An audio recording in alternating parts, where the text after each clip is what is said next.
Vamos orar? Deus maravilhoso, nós te louvamos, ó Pai, por esse tempo que temos agora de instrução e meditação na Tua Palavra. Abençoa o Teu povo enquanto lemos e ouvimos a respeito daquilo que o Senhor tem feito e continuará fazendo nesse mundo, em especial sobre o juízo que o Senhor tem implementado nesse mundo. Em nome de Cristo Jesus que oramos. Amém.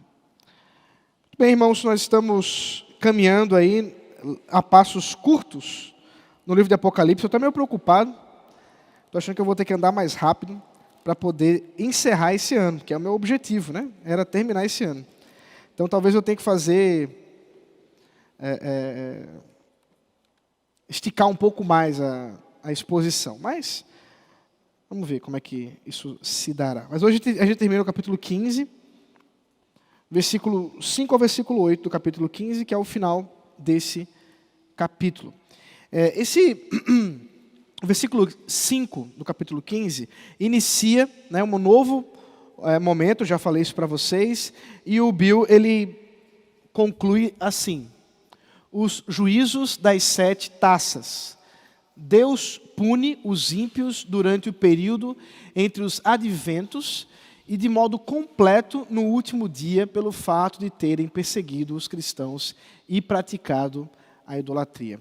Eu já falei, mas não custa repetir, que quando nós pensamos no juízo de Deus, nós não estamos falando simplesmente no juízo final, ainda que o juízo final seja o culminar dos juízos de Deus.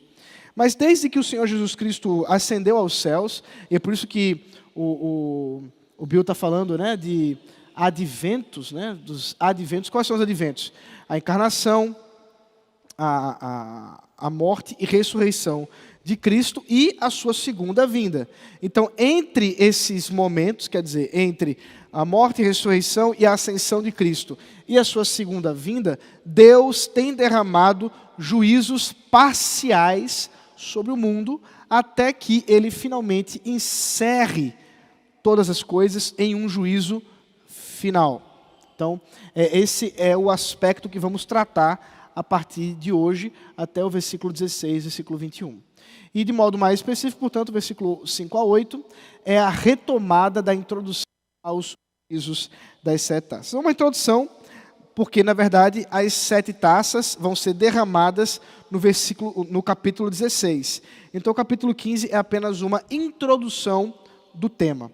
Vamos fazer a leitura do texto, que diz assim: depois dessas coisas, olhei, e abriu-se no céu o santuário do tabernáculo do testemunho. E os 7 anjos que tinham os 7 flagelos saíram do santuário, vestidos de linho puro e resplandecente, e cingidos à altura do peito, com cintos de ouro. Então, um dos 4 seres viventes deu aos 7 anjos 7 taças de ouro, cheias da ira de Deus, que vive para todo sempre. O santuário se encheu de fumaça da glória de Deus e do seu poder, e ninguém podia entrar no santuário enquanto não se cumprissem os 7 flagelos dos 7 anjos. Então, o texto nos apresenta, né, essa introdução às taças. Como é que essas taças serão derramadas? E a primeira coisa que nós temos notícia é que João vê o céu se abrindo e, mais uma vez, ele contempla o santuário do tabernáculo do testemunho. Esse santuário do tabernáculo do testemunho é o nome que João está dando para o tabernáculo que, na visão dele, se assemelha, né, é o equivalente ao tabernáculo de Israel. Vocês lembram que Deus, quando ordenou ao povo que caminhasse pelo deserto até chegar em Canaã, Ele deu uma diversidade de explicações, diversidade de leis. E dentre as leis que o Senhor deu a Israel, através de Moisés, Ele instruiu como ele deveria ser adorado, como que o povo poderia chegar-se a Deus. E se a gente fizer uma rápida consideração sobre a forma como Deus foi adorado desde o Éden até a chegada do tabernáculo, nós vamos encontrar alguns paralelos muito interessantes. Quando Deus cria Adão e Eva, claro, e Ele os coloca no jardim das delícias, o jardim dos prazeres, que é o nome do Éden. E lá está Adão e Eva, e eles estão vivendo naquele jardim que Deus criou. Vocês já leram o relato? Vocês lembram de Deus ou de algum relato relacionado a um templo no jardim do Éden? Havia um lugar específico para adorar a Deus no jardim do Éden? Não. Por quê? Porque todo o jardim era o lugar de adoração a Deus. Não havia uma distinção entre aquilo que é sagrado e aquilo que seria profano. Antes, tudo envolvia-se em adoração a Deus. O Éden era o lugar de adoração a Deus. Como é que a gente tem a prova, a evidência disso? Quando Adão e Eva comeram do fruto proibido, e Deus falou todas aquelas coisas que nós sabemos a respeito de como que seria a partir de então, Adão e Eva foram o quê? Expulsos do jardim. E para que eles não voltassem ao jardim, foi colocado ali o quê? Um querubim e uma espada flamejante na entrada do Éden, para que ninguém pudesse entrar. Ninguém podia entrar na presença de Deus do Éden. É muito interessante observar que quando Deus ordena a Moisés que construa o tabernáculo, as cortinas do tabernáculo foi ordenado que fosse bordada, ela tivesse vários bordados. E os bordados dela envolviam palmeiras, envolviam a plantação, e tinha também querubim. Havia querubins bordados naquele véu, né? A gente chama véu, mas é bom lembrar que não se confundir. Lembra quando a gente tem Jesus morrendo na cruz e o sacerdote contempla que o véu foi rasgado de alto a baixo. Às vezes a nossa imagem dessa história é algo mais ou menos assim, um linho bem fininho, que foi assim, o vento passou e aí deu aquela rasgada. Mas não era assim o véu do tabernáculo. Era uma série de tecidos grossos, bordados, e portanto quando o sacerdote vê rasgado esse véu, ele contempla alguma coisa que não seria rasgado simplesmente com um ventinho não, tá, gente? Então, era uma cortina pesada, que era, portanto, bordada e que tinha esse querubim. E um querubim com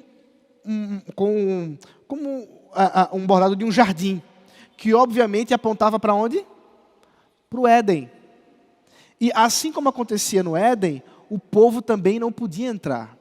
Ninguém podia entrar no Santo dos Santos.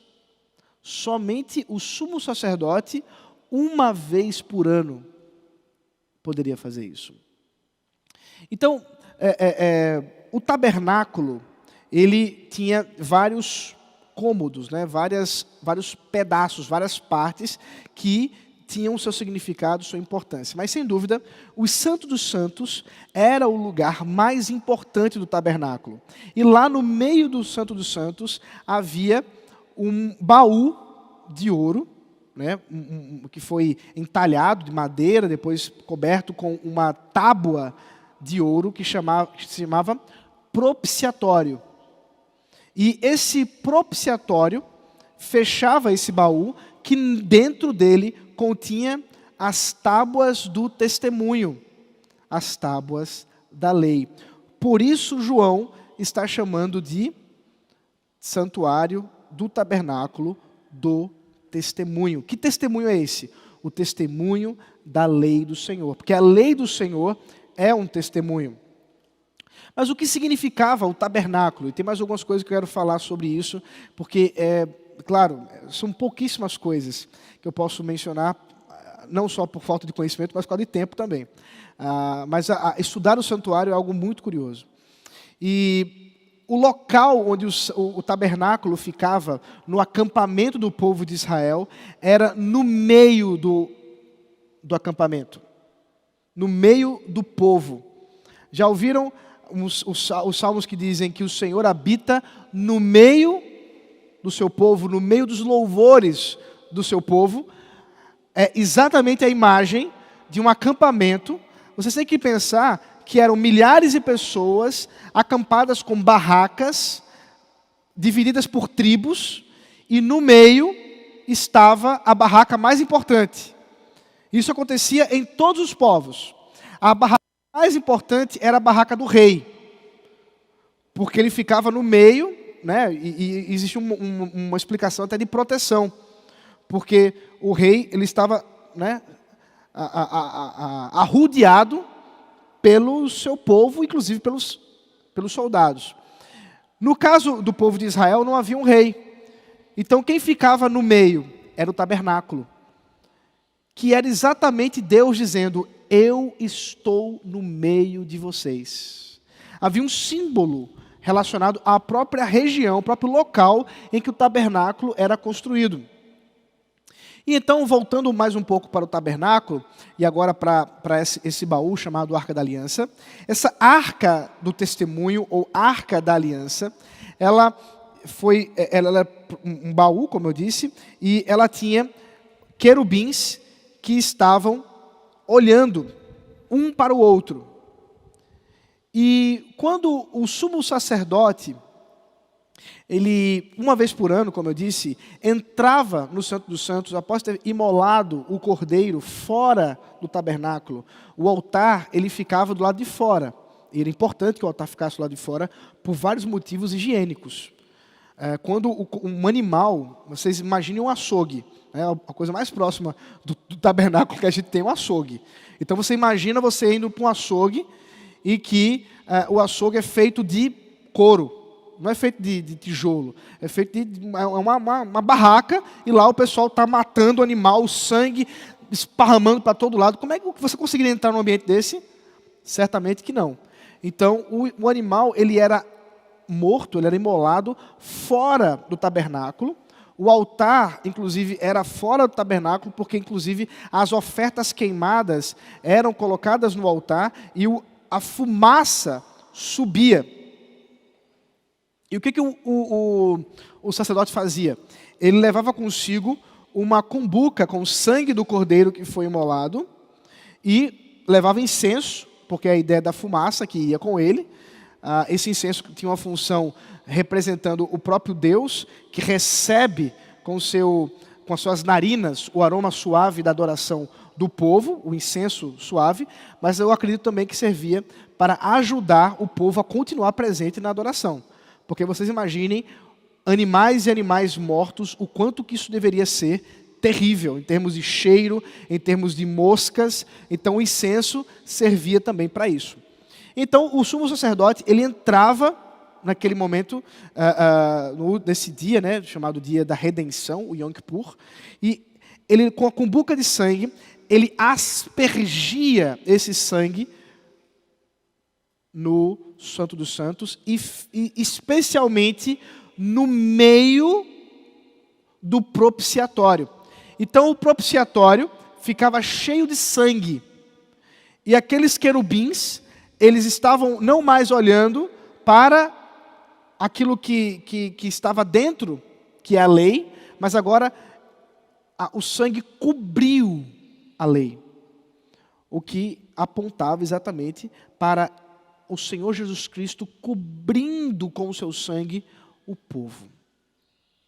Mas Deus, muitas vezes, aparecia nesse momento como fumaça, né, essa glória de Deus que enchia o templo, como nós vemos em várias visões, como a visão de Isaías, a visão de Ezequiel e a própria visão de João, como vocês estão observando. E é nesse sentido exatamente que o povo de Israel conseguia imaginar e cantar nos salmos a ideia do aquele que está entronizado entre os querubins. O que significa aquele que está entronizado entre os querubins? É que Deus se fazia presente no meio dos querubins de ouro que apontavam exatamente para a separação do povo e de Deus. Porque foi exatamente isso no Éden. O querubim, que é um animal alado, são várias descrições, mas uma das descrições é uma junção de vários animais, uma cabeça de leão, um corpo de cavalo, um corpo enfim, uma série de situações que você pode procurar depois, e ele é alado, ele tem asas. E, portanto, ele talvez a coisa mais próxima da nossa cultura seja uma carranca. seria o mais próximo da nossa cultura, é a carranca, que nós sabemos que ela serve para quê? Afugentar maus espíritos, aqueles que já conhecem. Outro dia eu estava com meus filhos na casa de alguém, não me lembro agora, e tinha uma carranca lá, eles ficaram horrorizados. Mas o que é isso? Né? É um símbolo, um animal monstruoso, para que afugente as intenções más. E o próprio Deus colocou ali um animal, um ser espiritual monstruoso. Se você ver as descrições dos querubins em toda a Bíblia, inclusive em Apocalipse, não é algo que você convidaria para ir para o seu sofá para fazer um carinho. Tá? Os querubins não pets. É porque às vezes a gente tem umas consciências, um olhar muito, sei lá, suave para a coisa. São monstros que foram colocados ali para demonstrar que você não pode entrar. Você não pode entrar. E então, esse sacerdote, sumo sacerdote, uma vez por ano, ele entrava onde não se podia entrar, representando o povo, e ele aspergia o sangue, e aqueles animais recebiam ali a presença de Deus, como que se Deus estivesse dizendo, eles podem entrar na minha presença, porque a minha ira foi aplacada, foi apaziguada. É a carta em Hebreus que a gente aprende que tudo isso era um símbolo para aquilo que Jesus fez. Que nada do que isso aí, do que era feito pelo sumo sacerdote, era suficiente. Não era suficiente. Sangue de bodes, bois, carneiros, nunca salvaram, nunca perdoaram pecados. Mas foi necessário que o Cordeiro de Deus, o Senhor Jesus Cristo, derramasse o seu sangue para que pudéssemos ter entrada. E aí faz sentido a narrativa do sumo sacerdote que olha para o véu que se rasgou. Nós não temos mais um querubim aqui impedindo que nós adoremos a Deus. Por que nós podemos adorar a Deus aqui, juntos, em espírito e em verdade, sem que precisássemos ser conduzidos por alguém? Porque o véu foi rasgado. Porque aquilo que nos impedia de entrar na presença de Deus foi retirado pelo sangue. O sangue do Cordeiro aplacou a ira de Deus. O problema é que João, mais uma vez, está olhando para o tabernáculo. Está olhando para a arca da aliança presente no tabernáculo, o testemunho. Só que dessa vez, nós vamos ver que, diferente do que acontece conosco, que recebemos essa cobertura do sangue de Cristo, né? Eu sei que isso é uma expressão evangélica comum. Não, Senhor, me cobre com teu sangue, me cobre com teu sangue. Veja, por incrível que pareça, ser coberto pelo sangue de Cristo não é amuleto da sorte. E não vai simplesmente te proteger de ser roubado na esquina. Ser coberto pelo sangue de Cristo é ser livre da culpa do pecado, é ser liberto da ira de Deus contra a humanidade. Mas e quem não recebeu isso? Nós já estamos vendo, né? Vocês perceberam que nós estamos afunilando o tema, e a partir de então é só juízo, só misericórdia de Deus agora. É juízo, vamos falar de juízo. E aqui nós temos uma declaração, né? Em que aquele que é o local da redenção também é o local do juízo de Deus. É de lá que os anjos vão sair, olha só. Então havia o tabernáculo e os 7 anjos que tinham os 7 flagelos, eles saíram de lá. Então eles receberam da parte de Deus esses flagelos, esses símbolos de execução do juízo de Deus para cumprir o julgamento. Eles saem do santuário, saem do templo, vestidos de linho puro e resplandecente, cingidos à altura do peito com cintos de ouro. Essa descrição, ela é muito parecida com a descrição dos anjos, ela é muito parecida com a descrição de Jesus, no capítulo 1, versículo 13, a respeito do Filho do Homem. O que aponta exatamente que esses sacerdotes, ou melhor, que esses anjos são sacerdotes que estão representando a Cristo, inclusive o que eles estão fazendo no templo. Eles recebem, né, esses 7 flagelos, que é uma referência a Levítico 26, 21, uma promessa da parte de Deus que enviaria 7 flagelos contra Israel por causa da sua desobediência. Então, o Deus que habita no meio do seu povo, o Deus que está entronizado entre os querubins, cuja glória e majestade não terá fim, é o Deus que contempla a situação do seu povo. É um Deus que também traz juízo contra a humanidade. E é por isso que esses flagelos são advertências e disciplina da parte de Deus. Tanto em Levítico quanto aqui em João, nós temos advertências de Deus. O Senhor está julgando esse mundo. Então, um dos 4 seres viventes deu aos 7 anjos 7 taças de ouro, cheias da ira de Deus, que vive para todo sempre. Essas taças de ouro, a gente já viu elas. Elas foram citadas em Apocalipse capítulo 5, versículo 8, e estavam cheias de incenso, que eram, diz o texto, as orações do povo de Deus, que clamavam no trono, dizendo: até quando, Senhor, não julgarás o teu povo? Vocês lembram? A gente já passou por esse texto, faz um tempinho. Vocês lembram que os selos, todas as execuções de juízo, elas foram introduzidas por esse clamor do povo, dizendo: até quando o Senhor não vai julgar o mundo que nos está matando, que está nos fazendo sofrer? Até quando vamos ficar assim? E Jesus responde com juízo para esse mundo. E a gente já viu as várias formas como o Senhor Jesus Cristo vai julgar, os vários símbolos que foram usados para falar desse juízo.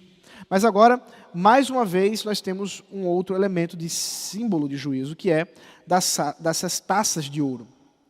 Elas que, como a gente já viu, representam a oração, o que está dentro representa a oração, mas elas em si vão representar a própria ira de Deus. Esses anjos, eles agem como sacerdotes, porque estão usando os utensílios do tabernáculo como sacerdotes, utensílios que apontavam exatamente para essa oração que era feita no altar, esse incenso que subia aos céus durante o processo de adoração, um processo que colocava todo esse momento dos sacrifícios.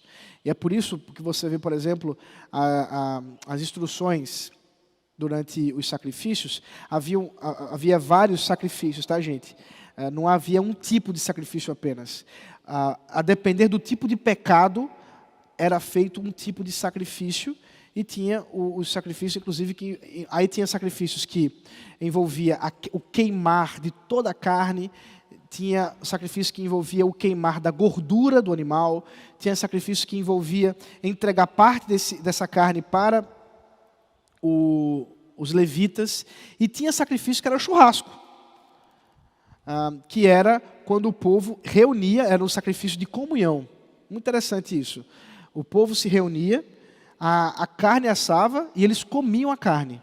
Em geral, eles não podiam comer a carne do sacrifício, mas um desses sacrifícios era sacrifício de comunhão, e esse sacrifício de comunhão era representado por eles comerem da carne. Isso é muito interessante. O povo de Israel comia churrasco sempre, né? Estava sempre rolando um churrasquinho. Não são os nossos dias, né, com a carne do jeito que está cara, está assim, mais difícil. Mas então, nós tínhamos, né, a ideia de a gordura é do Senhor. Por que a gordura era do Senhor? Porque, sem dúvida, é a parte mais aromática do animal. Vocês sabem disso, né? Se você for tentar fazer uma carne assada, né, um churrasco, uma coisa assim, e você bota a gordura, o cheiro que sobe é um negócio que mata alguém, né? Então, o ideal, inclusive, é você começar com a parte da carne mesmo e fazer a gordura depois, porque senão a sua família esperando para comê-la, podem atacar você. Isso se dá exatamente por causa do aroma. A gordura, ela é aromática porque é exatamente onde se encontra o sabor. Estou aqui explicando para vocês sobre carne, eu particularmente gosto muito de carne. E é isso, né? Para que a gordura serve quando a gente come ela dentro lá do processo de sabor? Ela é o sabor da carne. Então, quanto mais gordura uma carne, mais saborosa ela será. E isso está, portanto, associado. Esse é um dos aspectos, né? Claro. Por isso que gorduras entremeadas na carne tornam a carne mais saborosa, e é por isso que uma das carnes mais caras do mundo é a carne que tem essa gordura entremeada, né, que é a carne de Wagyu, um boi que é criado especialmente no Japão, e especialmente numa cidade chamada Kobe, onde ali você tem o Kobe beef, que tem aí uma média. Aqui no Brasil, o quilo deve estar em torno aí de R$2.000, R$3.000. Eu acho que é mais que isso. Acho que é mais que isso. Acho que é bem mais que isso, na verdade. É bem mais que isso. Eu tô errando por muito. Os irmãos depois dão uma pesquisada aí. É um negócio fora de série. Nunca comi, tá, gente? Mas Deus vai dar graça. Me chamem quando vocês forem comer. Então, voltando para o texto, que eu estou fugindo dele, nós temos essas taças que representam a ira de Deus. Então, enquanto que o povo de Deus clama ao Senhor, até quando o Senhor não julgará esse mundo, então ele responde à oração, derramando, veja que símbolo interessante, o que está dentro das taças são as orações, ele derrama as orações, e elas se tornam flagelos. É como se o próprio Deus estivesse respondendo às orações, né? É o próprio Deus, especificamente Jesus Cristo, quem está agindo em ira. E aí, conclui o texto. O santuário se encheu da fumaça da glória de Deus e do seu poder. E ninguém, olha só que interessante, e ninguém podia entrar no santuário, enquanto não se cumprissem os 7 flagelos dos 7 anjos. A gente falou bastante sobre a ideia de ser impedido de entrar e como que em Cristo nós fomos permitidos de entrar no santuário. Inclusive, é Hebreus que fala que devemos entrar com ousadia diante do trono da graça de Deus. E é exatamente isso. Quando nós estamos aqui reunidos, nós somos levados pelo Espírito Santo diante de Deus, diante do trono da graça de Deus, e realmente ali nós podemos adorar o Senhor. Porém, veja como que agora é uma situação de juízo, a coisa está sendo colocada de forma impeditiva. O poder e a glória de Deus impede que as pessoas entrem no templo. Não só as pessoas, mas os anjos, ninguém podia entrar. O templo está cheio da fumaça, está cheio da presença de Deus, está cheio da glória de Deus. Como eu disse, isso é claramente uma expressão das visões do Antigo Testamento do santuário. Você tem Salomão, quando ele vai inaugurar o primeiro templo, ele roga ao Senhor e o texto fala que o templo se encheu de fumaça. Você tem Isaías, capítulo 6, a mesma coisa. Você tem Ezequiel, o chamado de Jeremias também, a mesma coisa. E em Ezequiel também a mesma coisa. Essa ideia do templo que é cheio da fumaça, que é um símbolo da presença de Deus. E agora ninguém pode entrar, ninguém pode se aproximar. Por quê? Primeiro, porque nós estamos falando de juízo e não de redenção. Se fosse redenção, seria o contrário. A presença de Deus redentiva é a presença que aproxima. A presença de Deus de juízo é a presença que afugenta. Me perguntaram ontem, inclusive, eu abri uma caixinha lá no Instagram para responder perguntas, me perguntaram assim, se o inferno era a ausência de Deus. E não. Esse lugar que Deus enviará o diabo, os seus anjos e todos aqueles que se curvaram à marca da besta como incredulidade. Tem uma bomba aqui, daqui a pouco ela explode. Vai tocar o alarme, né? Já desbloqueou. Aguardemos.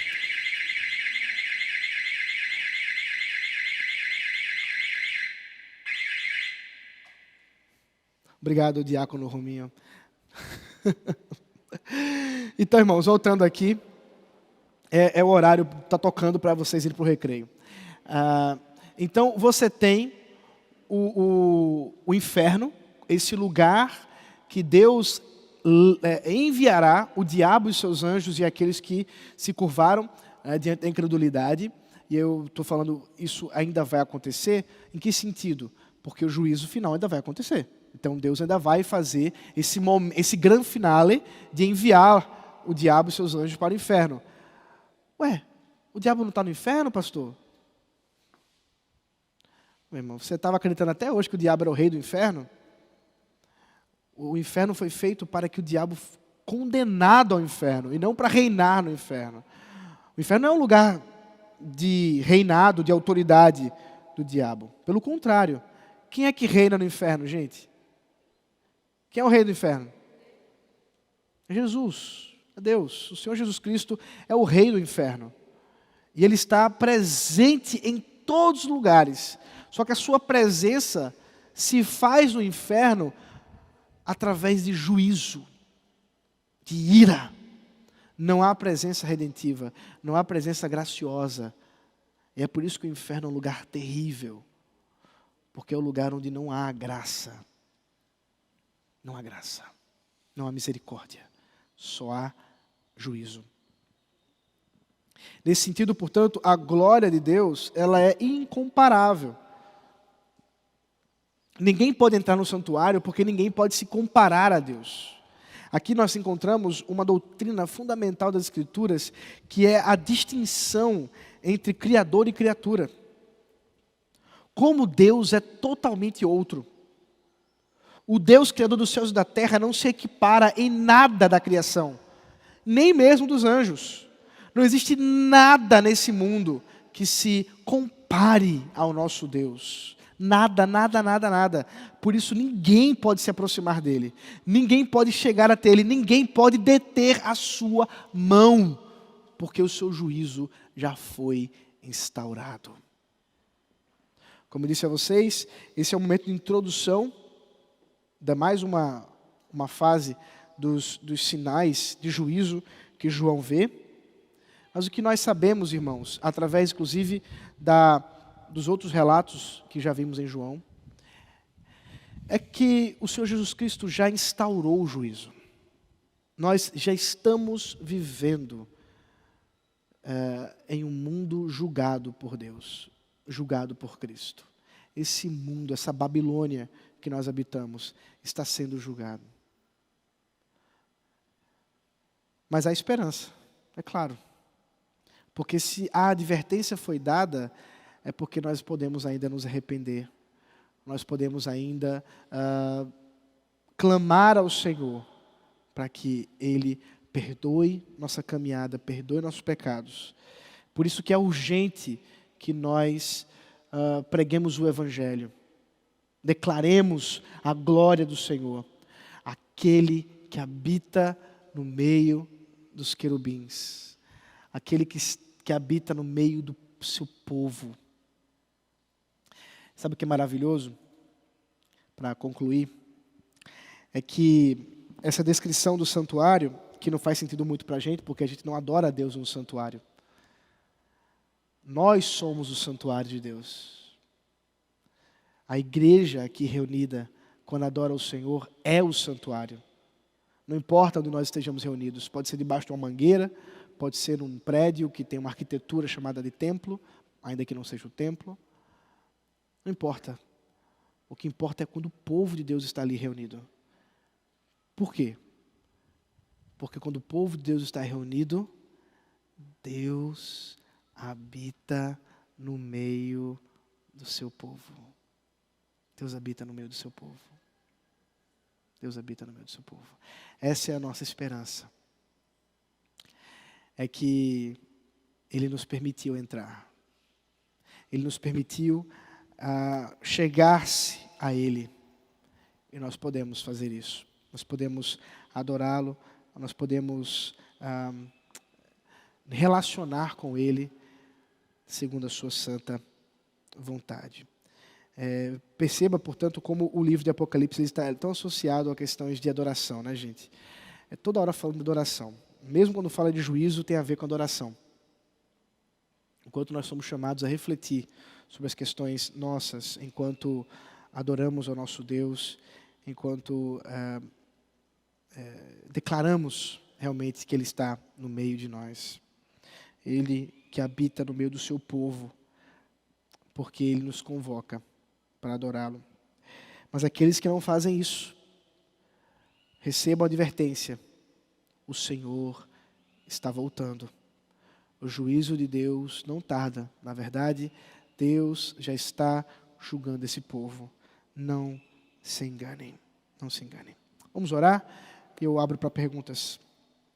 Senhor, obrigado por esse momento de instrução. Eu rogo a Ti, Senhor, que nós possamos estar conscientes dessa beleza que há no simbolismo que João trouxe, mas ao mesmo tempo o quanto é aterrorizador saber do juízo do Senhor. Nós que conhecemos o Teu poder, podemos testemunhar que ninguém pode brincar contigo, Senhor. Que o Senhor é o Deus que julga, está julgando esse mundo. E o Senhor, de modo maravilhoso, tem mostrado o Teu poder e a Tua glória, a fim de, até no final dos nossos dias, no final dessa humanidade, quando o Senhor Jesus Cristo voltar e restaurar todas as coisas para si. É o nome dEle que nós oramos. Amém. Amém.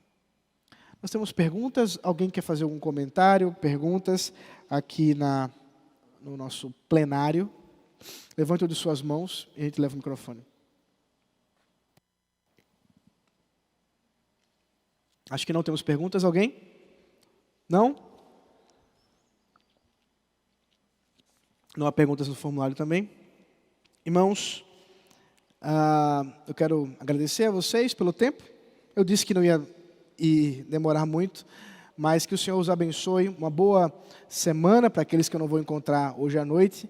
E também um bom descanso e até daqui a pouco para adorarmos aquele que é digno. Para adorarmos aquele que está entronizado entre os querubins, aquele que habita no meio dos louvores do seu povo. Deus abençoe.